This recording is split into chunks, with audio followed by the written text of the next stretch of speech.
disgusting. పెద్ద discussion జరుగుతుంది ఇద్దరికి వీడియో తీస్తున్నారు.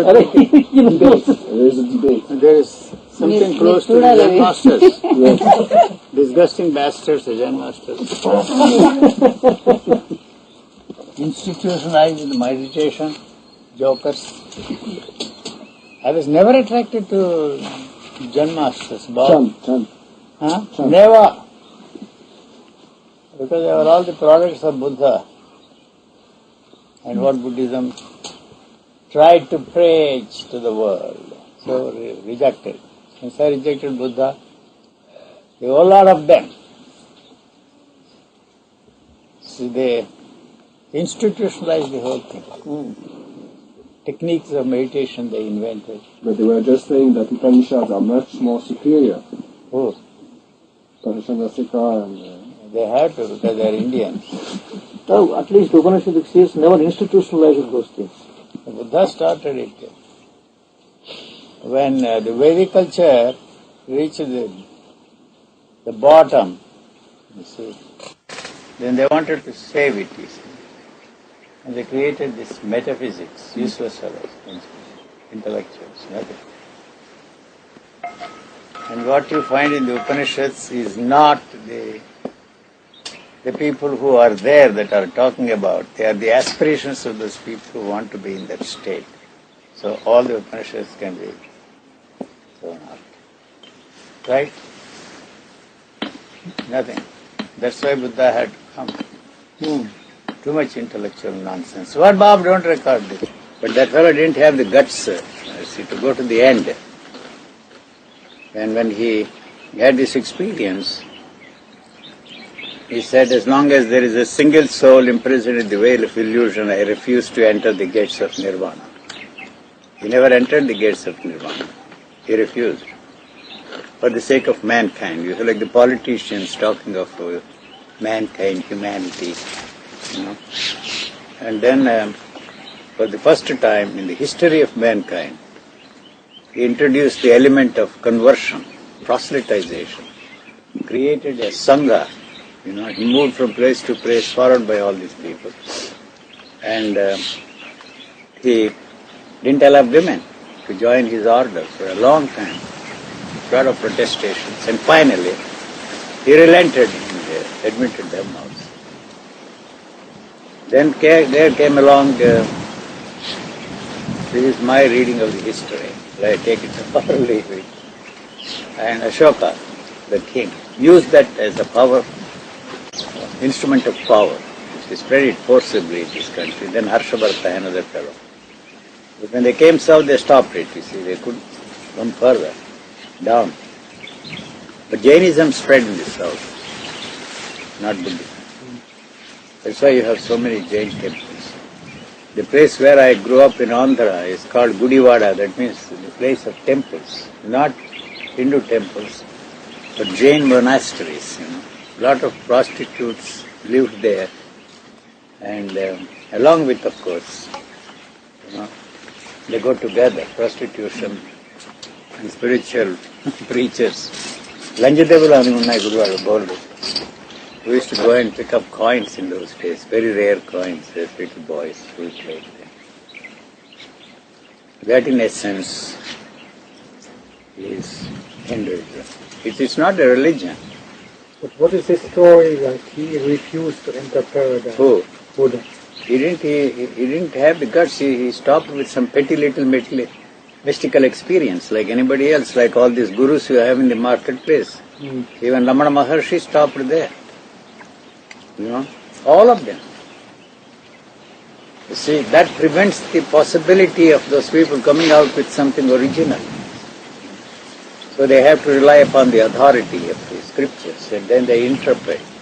How can a fellow who has written 4 volumes on Ashtavakra talk of enlightenment?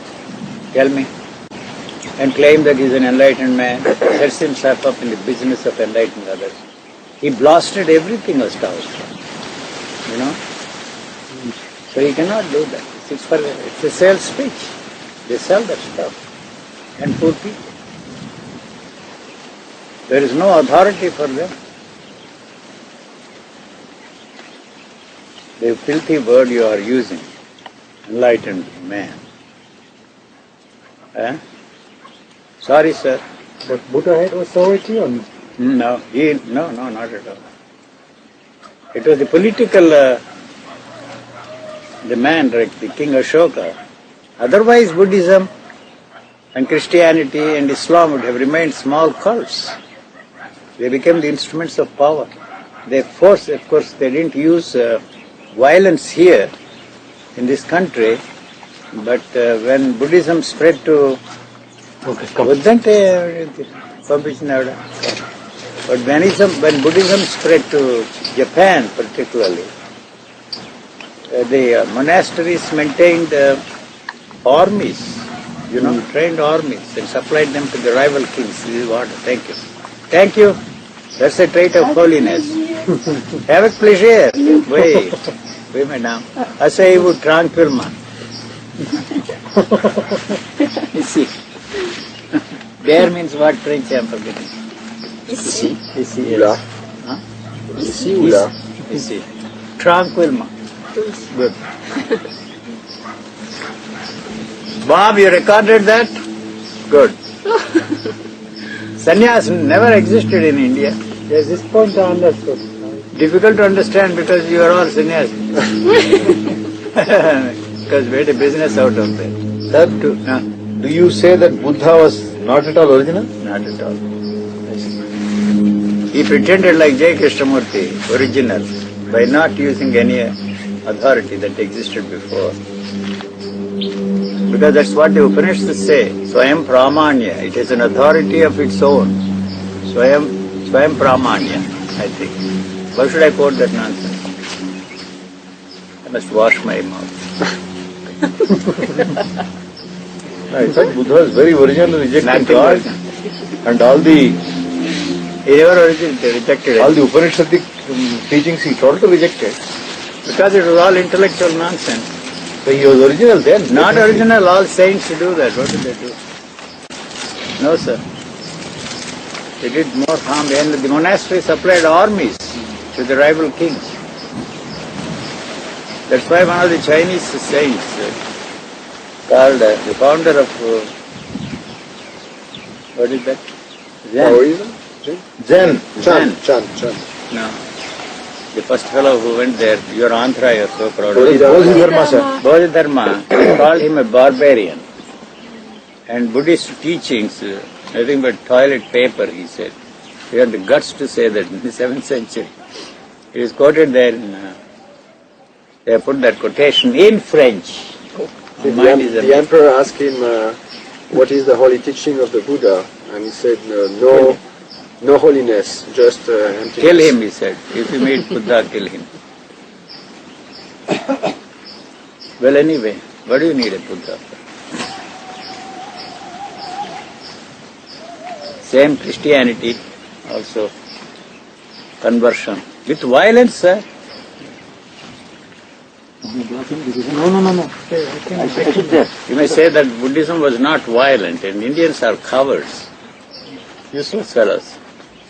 You swallow anything. Hinduism is not a religion at all, like Judaism. It's a socio-political, economic, strange, a lot of things put together. It's just a way of life and way of thinking, nothing else. That is culture. It's not art, beauty, poetry, music. That's not culture. So that is part of your thinking. And think that you are superior to me because you are a Swami. What have you renounced? You have not renounced anything. And the second thing is they pick up new jargon, new language. Use them and feel great. Like that's all. Remember those jokers that came? Use those words, Krishnamurti and lingo. Huh? Not the Sanskrit phrases, but what's the difference? A truly religious man does not want anything for himself. But it is the responsibility of you all to see that my teaching, he didn't say the teaching, should be preserved for posterity in its pristine purity. So give liberally to my cause. I see. He added that. Sure, he sent cards. You see, he was brought up in not wealthy conditions, you see. He didn't have anything, you see, in his life in the early years. Here it's the other way around, you see. Buddha was born, you see, He's a king. as a king, so they didn't, anything I Whatever he wanted, wanted, he had. anything I wanted, I could have had. Anything in the world. I had, as a matter of fact, everything that one could reasonably ask for. If I wanted to buy a Rolls-Royce car, just in a jiffy, by writing a check on Imperial Bank of India, I could buy, you see. So they never interested. Money was not, in that sense, a Never felt the lack of that. primary, what is that word, sir, Bob? My language is very Concern. demand. No, I don't get the right word. Don't bother. We mystify by not using the right.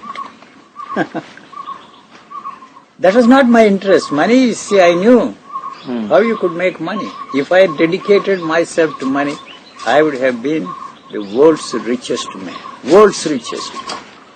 All the billionaires in the United States, nowhere, pale and insignificant. That was not my interest. My only interest was to be certain that Buddha was a con man. You see, when people around you, claimants, are not really the genuine people, you see. There is a dichotomy in their lives. What they said and what they were in actual life, in reality, intrigued me. I didn't call them dishonest people or any such thing. So if the teaching produced me, it doesn't help me in any way, the teacher must be wrong. You see, you don't blame usually the teachers, you exonerate them. The teacher is not responsible for that. You have not done it enough, you have not done the things in a right way, so you exonerate the teacher. No, I was not interested. If that teaching runs counter to the way I am functioning, something wrong. If I am not jealous, something wrong with me, you see. I am full of jealousy, I am full of greed, and you are talking of a state that doesn't exist at all. You claim that you are in that state. I don't see that you are operating that way. I'm very close to them.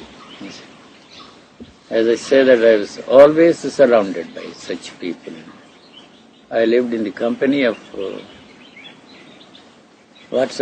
sages, saints, saviors of mankind who claim to be murderers, rapists, con men, thieves, everybody, any day.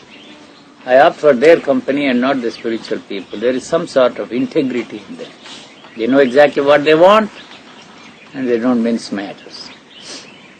And so you see the teachers, no degree, I never accepted one of degree. Because normally... No, if you say one of degree, you have destroyed the possibility of going to the end, Degree never interested. Fellow fails in this exam, she study hard. That's a different matter. You see, you don't know how to operate that through repetitive process. Yes. You learn how to operate, you improve it, you modify it. That is how the whole technology came into existence. So one cannot through a repetitive change process. himself like that. No, not at all. This I discovered when I was very young. So thought is the instrument to put me in a thoughtless state. So not interested in that at all. This cannot be the instrument, How can this be the instrument? Tomorrow, the day after. So the teachers are false. And then go to the source. These are all the claimants. Everybody was caught up in that game, that in the process of evolution, thinking You that hope we are evolution slowly... doesn't exist. There may not be any such thing as evolution. You can throw out all evolutionists and much less in the field of spirituality. There you see it creates a hierarchical structure. Yes. I am far superior to others. Yes. You become a rightful principal master, this, that in the second degree, third degree, you become a arhat. What nonsense is this, arhats? They fight amongst themselves. Now, how you freed yourself from that kind of conditioning? Don't use that word conditioning. What do you mean conditioning? This is not conditioning. What exactly do you mean by Because conditioning? everybody, everywhere we see that this continuous process of learning is there. But you don't understand one basic thing, that this is also conditioning you in a different way. Which one? Whatever you are doing to uncondition yourself is to conditioning you in a different way. Yes. So that is important for me. Whether you are conditioned the ancient way or modern way or Krishnamurtian way, see, you may talk of unconditioned mind, but he doesn't operate like a man living in a state of unconditioned mind. So if you talk of the experience of silent mind, what is he talking about? How can you experience a silent mind and then describe that as love, bliss, beatitude, immensity? Not at all interested in that. What is, you say? And then why do you describe that as love, bliss, beatitude and immensity? That's the sales speech. That's what you are interested in. So he is selling you that. So he has created just a structure of thought. Nothing else is there. So you reject. So you go to the source. They themselves were con men, you see, conned themselves and conned the whole of mankind. So then the next question is, why do I con myself? All of them are con men, not one single exception. Those who were there before me, those who are there with me today, around me, and the teachers yet to be born, you see, yet to be born, they will be con men. That means they con themselves. They fool themselves. Yes. That they are going somewhere and reaching somewhere. That they have Reached come somewhere. into a state like whatever it is, unconditioned mind, transformed individual. So there is nothing here to be transformed. Why the hell you are talking about radical transformation, radical mutation? Why the hell you are talking about? No? Why? I asked him these questions. He didn't have any answers. He was giving the answers of a politician, neither confirmed nor denied. I'm not interested in that. So, if you are, I would have asked Ramana Maharshi also, did you, by posing this question to yourself, who am I, got into that enlightened state? I asked Jai Krishnamurti, you are taking all these people on bogus chartered flights. They call them bogus chartered flights. Journeys.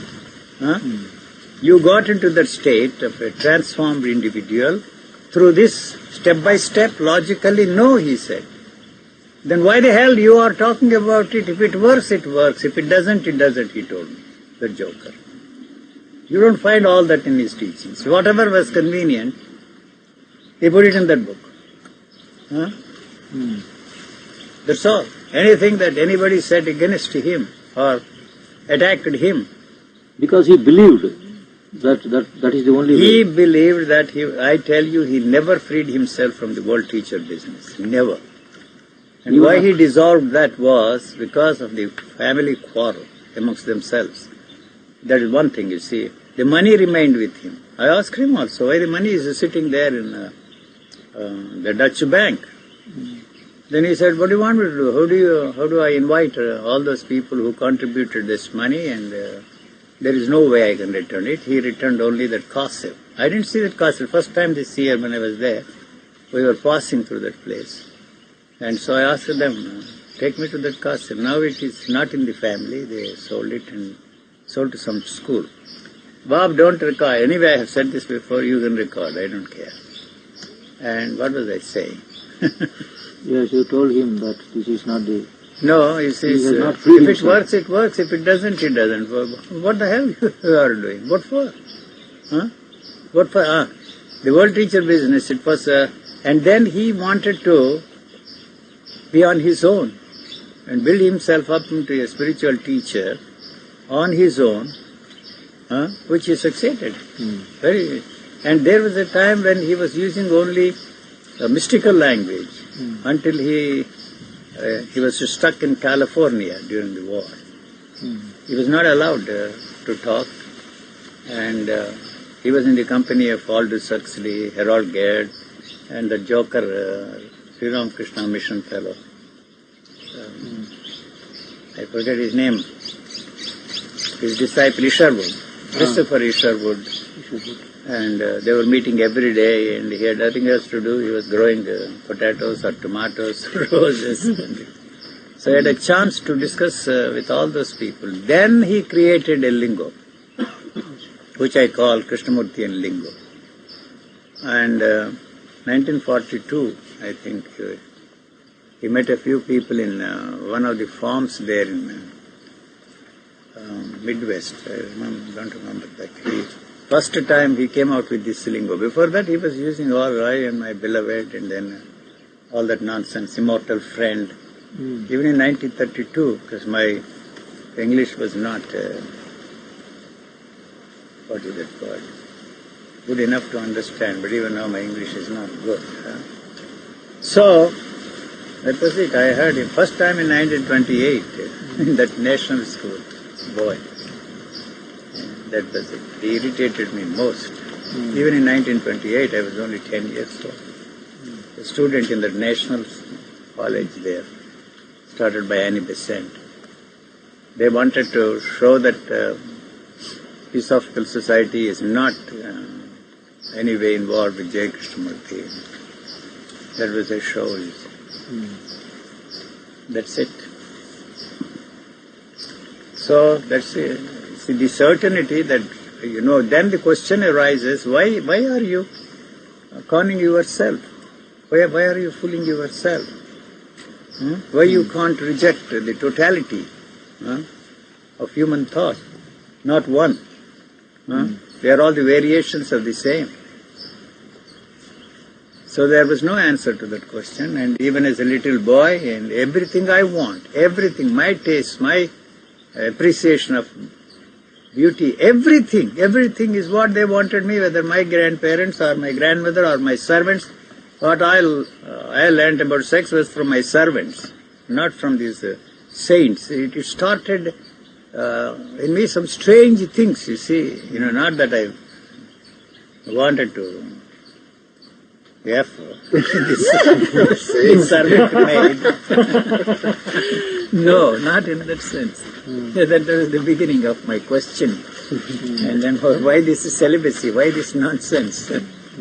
Like that. You see, I learnt a lot, and I learnt everything, not from spiritual teachers, not from secular teachers, in my own way. Of course, if I want to learn how to operate that, I have to learn from him, and he learned from somebody else. So through repetitive process, you learn. That's the only instrument we have. It cannot conceive of the possibility except in time. It has taken so many years for you to become an engineer. It has taken so many years for me to be somebody in this world. There is no other way. So everything I want, all my tastes, all my likes, all my dislikes, all my belief, what they wanted me to want. So something else I want, different from that, even as a little boy. I don't want that. Why they are forcing me to want this and not that want? But it never occurred to me that this is also a want. To want something which other than what others nobody wanted. else wanted. Nobody else wanted. Also a want. Like this thought. Why the hell do you want to be in a thoughtless state? What am I using? I am using my thoughts, and these are not my thoughts. Those jokers are putting these thoughts in me. Where are my thoughts? You are feeling that way? Yes, from the very beginning. You are seeing your thoughts? Or? No, I didn't see any thoughts. I didn't see any thinker. I didn't see any thinking there. How could you say that these are not my thoughts and these are my thoughts? What I see is only about thought but not thought. Even today, what do you see? Come on, how do you find out? Why are you asking this idiotic question about thought? What is thought? How do you go about? What do you see there? How do you separate yourself from what you call thought and look at it? Actually, you don't look at thought. There is no thought about thought. What they said about thought. Thought is matter, thought is this, thought is that, thought is that. That's all you see there, but not thought. After all, you see, what is thought? Noise, sound. Thought is sound.